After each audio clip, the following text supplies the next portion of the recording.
ကိုလက်စေပြထိမှမို့ပြီးတော့တောင်းပန်ဝန်ချကြောကြရအောင်နော်အားလုံးပဲလောက်လေးချီအဲ့ဒါမျက်နှာလေးပါကဲလိုက်ဆုံးမယ်အနန္တဂိုင်းဝေကျေးဇူးရှင်ကျောင်းအုပ်ဆရာတော်နဲ့တာဝန်ခံ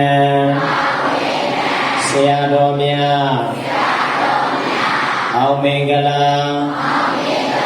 ဘုရားကြီးသည်ပညာရေးကျောင်း၌ပညာများသင်ကြားပြသပေးကြသောဆရာသခင်ကျေးဇူးရှင်များဆရာမများကျွန်တော်ဓမ္မတို့သည်